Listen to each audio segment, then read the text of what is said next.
मैं हूँ खिलजी। मैंने ही नालंदा जलाया था ताकि यहाँ के लोग अपन पढ़ रहें और उन पे राज करने में आसानी हो। तो वीडियो को पूरा देखें और चैनल को सब्सक्राइब कर लीजिए।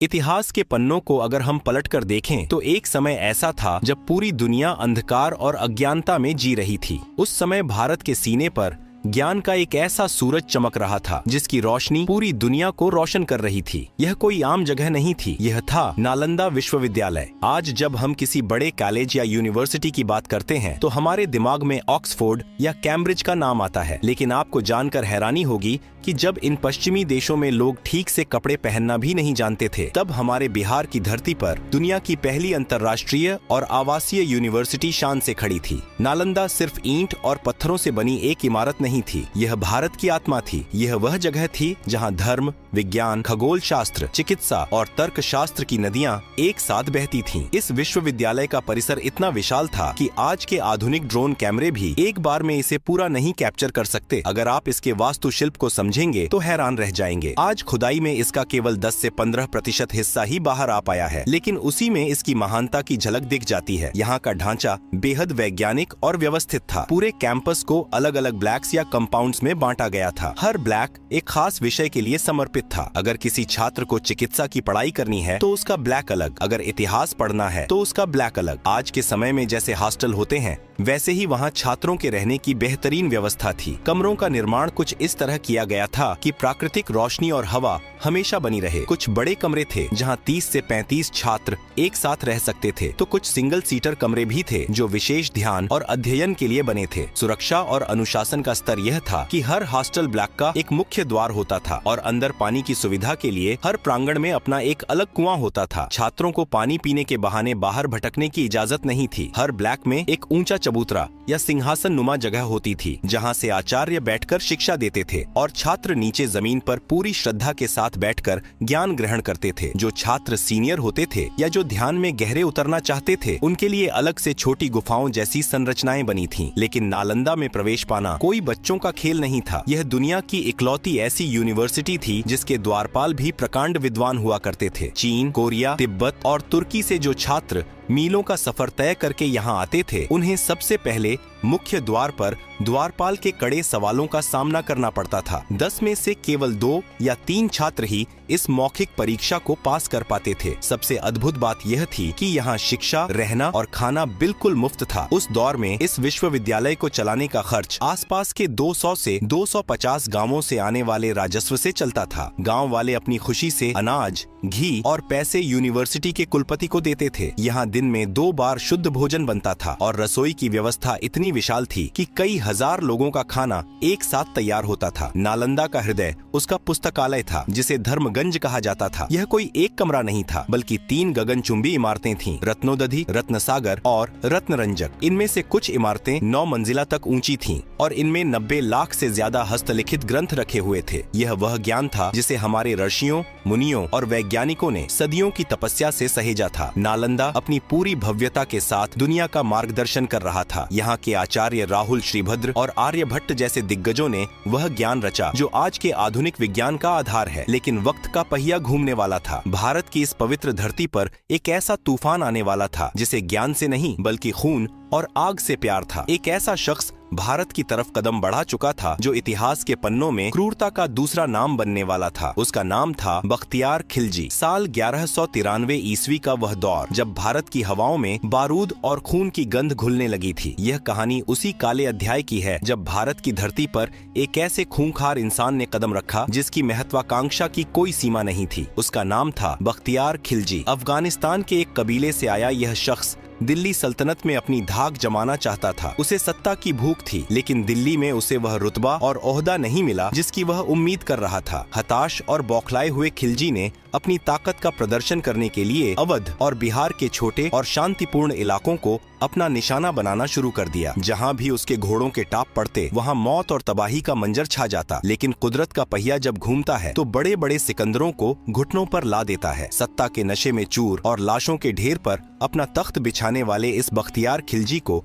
एक ऐसी रहस्यमयी और भयानक बीमारी ने जकड़ लिया कि उसका पूरा शरीर मानो अंदर ही अंदर गलने लगा। उसकी हालत दिन ब दिन इतनी बिगड़ती गई कि वह मौत के मुहाने पर पहुंच गया। उसके साथ आए अफगानिस्तान और अरब के बड़े बड़े हकीमों ने अपनी सारी जीवन भर की विद्या लगा दी, दुनिया भर की जड़ी बूटियां पीस डाली, लेकिन खिलजी के शरीर पर किसी भी दवा का कोई असर नहीं हो रहा था। हर गुजरते दिन के साथ मौत उसके करीब आ रही थी। तभी उसके दरबार में किसी मंत्री ने दबी जुबान में एक सलाह दी। उसने कहा कि पास ही में बिहार की धरती पर नालंदा विश्वविद्यालय नाम का एक ज्ञान का महासागर है। वहाँ के आयुर्वेद विभाग के प्रमुख आचार्य राहुल श्रीभद्र एक ऐसे प्रकांड विद्वान हैं जिनके पास दुनिया की हर लाइलाज बीमारी का अचूक इलाज है। लेकिन खिलजी का अहंकार उसके मरते हुए शरीर से भी कहीं ज्यादा बड़ा था। एक कट्टर विदेशी आक्रांता जो खुद को हर मामले में सर्वश्रेष्ठ मानता था, यह कैसे बर्दाश्त कर लेता कि उसके इतने बड़े बड़े हकीम नाकाम हो गए और भारत का एक काफिर आचार्य उसे जीवन दान दे। यह उसके अहंकार पर बहुत बड़ी चोट थी। फिर भी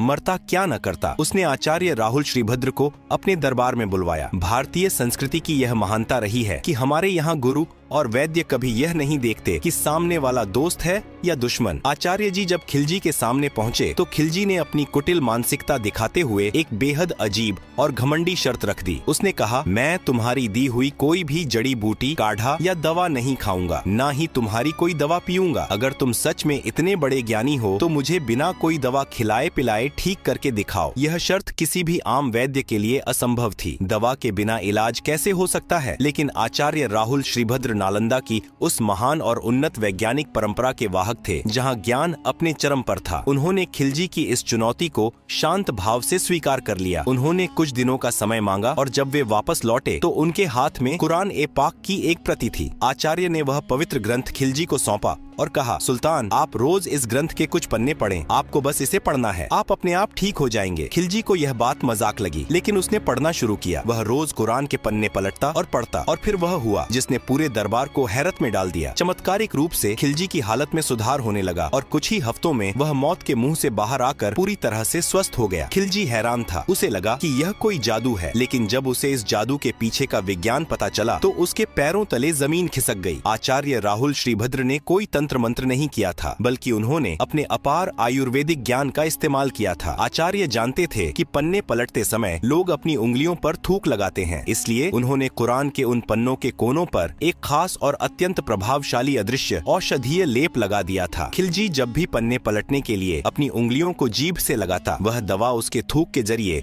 सीधे उसके शरीर में प्रवेश कर जाती। दवा ने अपना काम कर दिया था और उसकी जान बच गई थी। अब जरा सोचिए, अगर किसी आम इंसान की जान कोई ऐसे बचाए तो वह क्या करेगा? वह जिंदगी भर उस वैद्य का एहसानमंद रहेगा। लेकिन खिलजी कोई आम इंसान नहीं था, वह एक असुरक्षित और क्रूर आक्रांता था। इस सच्चाई ने उसे कृतज्ञ बनाने के बजाय एक भयंकर हीन भावना और ईर्ष्या की आग में झोंक दिया। उसका अहंकार इस बात को पचा ही नहीं पा रहा था कि इन भारतीयों के पास उसके हकीमों से कहीं अधिक उत्कृष्ट वैज्ञानिक और श्रेष्ठ ज्ञान है। खिलजी समझ गया कि वह तलवार के दम पर जमीनों को तो जीत सकता है, लेकिन जब तक यहाँ के लोगों के पास ऐसा अकल्पनीय ज्ञान है, तब तक वह कभी भी मानसिक रूप से इन पर शासन नहीं कर पाएगा। दुनिया के हर क्रूर शासक का एक ही सिद्धांत रहा है, अगर तुम किसी की बराबरी नहीं कर सकते तो उसे नष्ट कर दो। इसी घटिया और खौफनाक सोच ने खिलजी के दिमाग में एक ऐसी साजिश को जन्म दिया जिसने भारत के सीने में ऐसा खंजर घोंपा जिसका दर्द आज सदियों बाद भी महसूस होता है। उसने तय किया कि वह सिर्फ एक आचार्य को नहीं, बल्कि उस पूरी व्यवस्था, उस पूरी जड़ को ही उखाड़ फेंकेगा जहाँ से यह ज्ञान उत्पन्न हो रहा है। वह ज्ञान की उस गंगोत्री को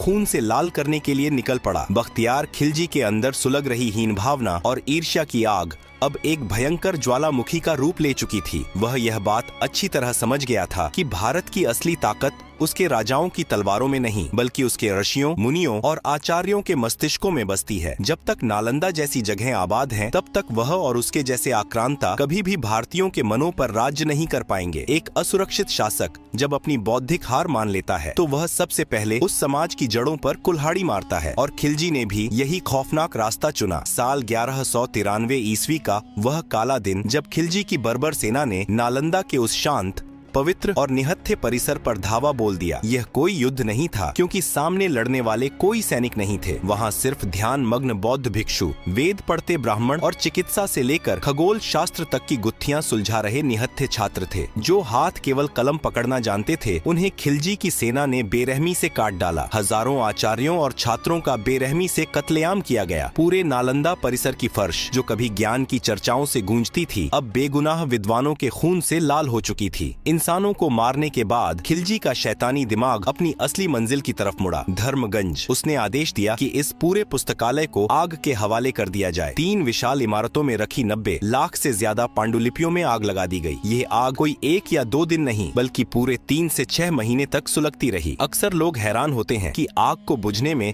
6 महीने कैसे लग गए। क्या किताबें इतने लंबे समय तक जल सकती हैं? इसका वैज्ञानिक कारण यह है कि उस जमाने में आज के जैसे पतले कागज नहीं होते थे। हमारे पूर्वज अपना ज्ञान पेड़ की मोटी छालों, भोजपत्रों और ताड़ के पत्तों पर लिखते थे। जब इतनी भारी मात्रा में मोटी लकड़ियों और छालों का अंबार जलता है, तो वह राख बनने में महीनों का समय लेता है। आसमान काले धुएं से भर गया था और उस धुएं के साथ उड़ रहा था भारत का हजारों सालों का विज्ञान, आयुर्वेद, गणित और दर्शन शास्त्र। यह कोई साधारण आगजनी नहीं थी। आधुनिक इतिहासकार इसे सांस्कृतिक नरसंहार कहते हैं। किसी भी देश को अगर हमेशा के लिए अपना गुलाम बनाना हो, तो सबसे पहले उसकी याददाश्त मिटा दो, उसका इतिहास जला दो। जब एक समाज अपने गौरवशाली अतीत को भूल जाता है, तो वह खुद को हीन समझने लगता है और हमलावर की संस्कृति को श्रेष्ठ मानकर मानसिक रूप से उसका गुलाम बन जाता है। किताबों को जलाने की यह कुत्सित रणनीति दुनिया के हर क्रूर शासक ने अपनाई है। अगर हम वैश्विक इतिहास के पन्ने पलटें, तो पाएंगे कि खिलजी अकेला ऐसा पागल नहीं था। जब मंगोलों ने पर्शिया पर हमला किया था, तो उन्होंने 1258 ईस्वी में बगदाद के मशहूर हाउस ऑफ विजडम को भी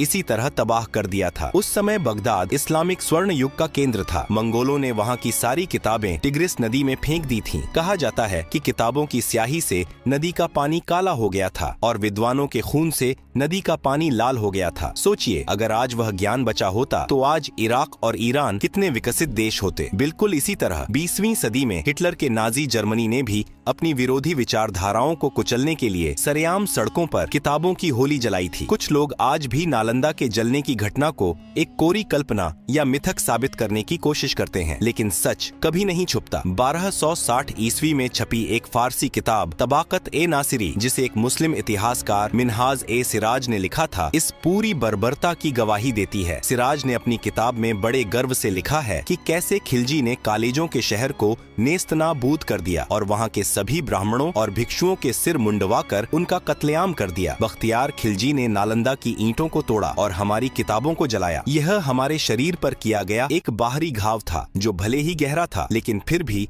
हम उससे उबर सकते थे। लेकिन भारत के ज्ञान पर सबसे खतरनाक और मीठा जहर अब भी आना बाकी था। एक ऐसा हमला जो हथियारों से नहीं, बल्कि एक सिस्टम से होने वाला था। एक ऐसा शख्स जो सूट बूट पहनकर आने वाला था और हमारे दिमागों को हमेशा के लिए गुलाम बनाने वाला था। बख्तियार खिलजी ने नालंदा की ईंटों को तोड़ा और हमारी 90 लाख किताबों की चिता जलाई। यह हमारे शरीर पर किया गया एक बाहरी और बेहद क्रूर घाव था, जिसका दर्द सदियों तक रहा। खिलजी जैसे कई और आक्रांता आए, जिन्होंने तलवारों के दम पर मंदिरों, विश्वविद्यालयों और पुस्तकालयों को मटियामेट किया, लेकिन फिर भी भारत की आत्मा पूरी तरह से नहीं मरी थी। गांवों और कस्बों में फैले हजारों गुरुकुल और स्थानीय पाठशालाएं उस राख के ढेर में भी हमारी संस्कृति और वेदों की जड़ों को सींच रहे थे। लेकिन फिर द्वार बदला और भारत की धरती पर 19वीं सदी में एक नया दुश्मन आया। यह दुश्मन पहले वालों की तरह खून से सनी तलवार लेकर घोड़े पर सवार होकर नहीं आया था। यह दुश्मन सूट बूट पहने, चेहरे पर एक सभ्य मुस्कान लिए और हाथों में कानून की किताबें लेकर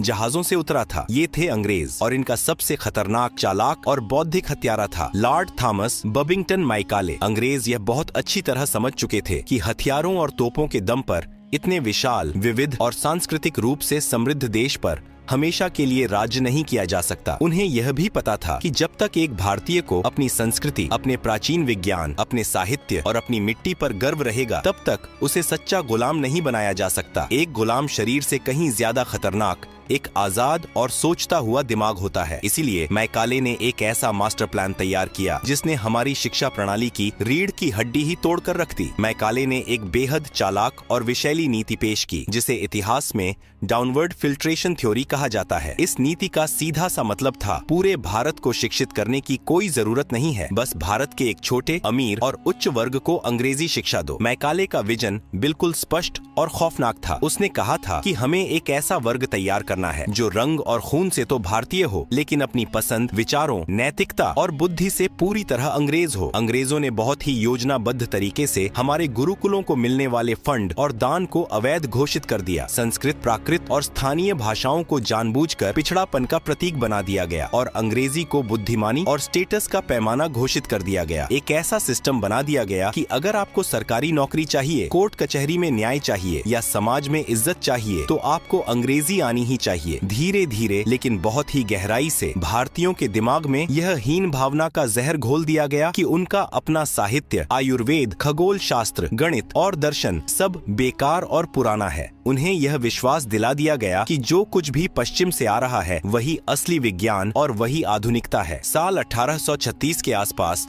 लॉर्ड मैकाले ने अपने पिता को लिखे एक पत्र में बड़े ही घमंड के साथ इस बात का जिक्र किया था कि अगर हमारी शिक्षा नीति इसी तरह लागू रही तो मुझे पूरा विश्वास है कि आने वाले 30 सालों में बंगाल के उच्च वर्ग में कोई भी सच्चा मूर्ति पूजक या अपनी संस्कृति से जुड़ा इंसान नहीं बचेगा। जरा सोचिए, खिलजी ने तो धर्मगंज की सिर्फ इमारतों और पन्नों को जलाया था, लेकिन मैकाले की इस शिक्षा नीति ने तो करोड़ों भारतीयों के दिमागों को ही जलाकर राख कर दिया। सदियों की इस मानसिक प्रोग्रामिंग का ही नतीजा है कि आज इतने सालों की आजादी के बाद भी हमारे समाज में यह हीन भावना गहराई तक बैठी है। आज भी हम फर्राटेदार अंग्रेजी बोलने वाले को स्वतः ही ज्ञानी मान लेते हैं और अपनी मातृभाषा बोलने वाले को कमतर आंकते हैं। हमारी अपनी पारंपरिक विद्याएं सिकुड़ कर रह गईं और हम विदेशी ज्ञान के मोहताज बन गए। उस प्राचीन दौर में ज्ञान को बचाना इसलिए मुश्किल था क्योंकि किताबें कागज, भोजपत्रों और पेड़ों की छालों पर लिखी थीं, जिन्हें कोई भी क्रूर शासक आसानी से आग लगा सकता था। लेकिन आज हम एक डिजिटल युग में जी रहे हैं। आज हमारे पास अपने ज्ञान, अपने दस्तावेजों और अपने प्राचीन ग्रंथों को डिजिटल फॉर्मेट में हमेशा हमेशा के लिए सुरक्षित करने की तकनीक मौजूद है। आज कोई भी नया खिलजी आकर हमारी ई लाइब्रेरी को माचिस की तीली से नहीं जला सकता। नालंदा के वो जले हुए, खामोश और वीरान पड़े खंडहर आज भी चीख चीख कर हमें हमारी उस महान विरासत की याद दिलाते हैं जिसे हमने खो दिया है। आज जरूरत इस बात की है कि हम उन खंडहरों को देखकर सिर्फ मातम न मनाएं, बल्कि उस खोए हुए गौरव को वापस लाने की प्रेरणा लें। हमें उन मानसिक गुलामी की जंजीरों को तोड़ना होगा जो मैकाले हमारे दिमागों में डाल गया था। हमें अपनी जड़ों की तरफ वापस लौटना होगा, अपने प्राचीन ज्ञान और आधुनिक विज्ञान का बेहतरीन संगम बनाना होगा। क्योंकि याद रखिए, जो पेड़ अपनी जड़ों से कट जाता है वह चाहे कितना भी विशाल क्यों न दिखे, एक छोटी सी आंधी में गिर ही जाता है।